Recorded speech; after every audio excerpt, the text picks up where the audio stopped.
First thing I need to ask you, since your mom was my homeroom teacher in grade 4, English teacher in grade 6, and she got annoyed at how often I used to write about sports in my essays and banned me from doing so for a while.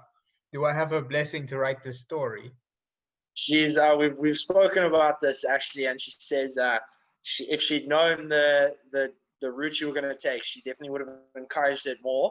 Obviously, it was just trying to get a broad perspective from your part, but no, she's very chuffed because she brought this up, and she said, like, you always used to talk about this stuff, so she's actually very glad that you have managed to do something with it. That's okay. I didn't know at that time I was going to take this route either. And I must say, I didn't know that you were going to take this route. No, neither did I, honestly. Like, sport was always the plan, but the rugby was definitely the last choice. So definitely, don't worry, I'm just as shocked as you are. When did you figure out that you were as talented as you are? Jeez, like, I wouldn't. First of all, I wouldn't say that I'm talented. I think like sport has always been like a big thing for me. Like since I was young, and I always devoted like most of my time to it. And I always said that it was going to be like what I wanted to do, but it was never. There was never really a plan. It was kind of just like.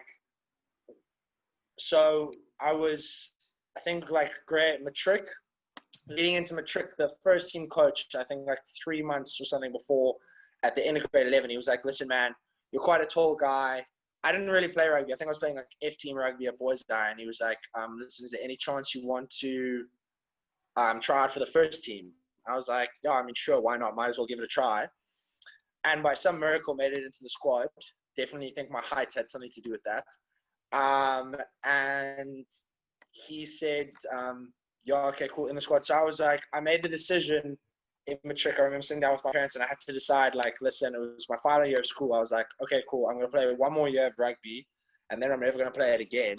So might as well, because Paul Boys was a very like rugby dominated school. So I just said, cool, let's give it a go for a year. And then Western Province offered me a space at their institute, which was like something that I never even dreamed like being possible, never even like playing for Western Province. So I thought, geez, might as well, this will be again one more year and then I'll come back to canoeing and water polo and all of that the year after that when I go to Stellenbosch. And then played for a full year, managed to get like 3 or 4 caps, purely because of injury. Like it wasn't like I played well, I think like 1 game out of the whole time, but like I was like the last choice lock, and like this is at under 19 level, so it wasn't really like, again, no talent, just literally just showing up and trying to work. And then UCT offered me a bursary, which was unbelievable. So I thought, hey, free degree, so I'll play a bit of rugby. And there's always a massive like culture of having a good time in the rugby club. Especially when I came to UCT, I realized like how much like it's just like a good group of gents who like really want to enjoy themselves. And like rugby was kind of like the aftermath. I was more there to like make good friends and have a good time and then get my degree. And then like as I went on, I just somehow kept making it through the ranks. And then last year played Stormers for the first time, which was like not even remotely on the cards ever, like was never the plan or anything. And then just last year I kind of made the switch that this could be a career, and here we are now. It's quite a star-studded team that you're playing in. What's it like to be lining up next to guys who've just won the Rugby World Cup?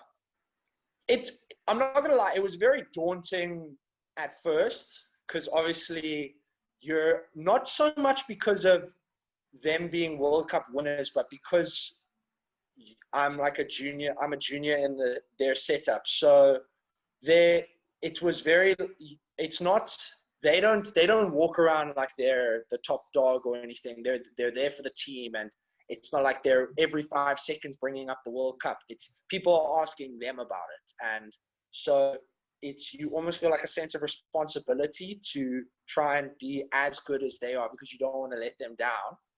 But the more time you spend with them, the more time you have a beer, you train, you go through hell with them on the training field, and you cry after losses and celebrate after victories, the more you realize that they're just people just like you, and they had to start somewhere as well. And everyone's in the same boat, in that we all want what's best for the team, and we're all trying to play the best sport we possibly can. We want to win trophies, and I'm pretty sure all of us want to eventually don the green and gold. There were some nervy moments during this Super Rugby Unlocked campaign. Some moments when you were really on the back foot. The Bulls game immediately springs to mind. But in the end, your record was pretty impressive. Is there a sense that despite all the challenges, this team heading into the Currie Cup could pull off something special? Very much so. Very much so. Like we have this very strong belief that we can do very well in this competition. The Bulls was like you said, it was something on the back foot, and so we're playing against them this weekend. So hopefully we can turn things around. But they're going to be very strong competition, and we know we're going to have to arrive at our best. But there's very much a sense of belief in this union and in this team, and I think we can do well. You mentioned donning the green and gold. It feels as if there hasn't been a step in your rugby career that you were actually expecting, but has it kind of sunk in now that absolutely anything is possible in this game? Yeah, very much so. I think that's a great way of putting it, in that I think for me personally, it's no step in my career was planned except now, and it was kind of like through putting in a little bit of effort here and there, and obviously trying to like play well, that I realized like that I have the potential. And obviously, like, there's no one can say that they're going to play like international rugby one day. I don't want for 1 second want to say that like I'm definitely going to play, but I believe that I have the capability. I believe I can work hard enough to hopefully achieve that one day.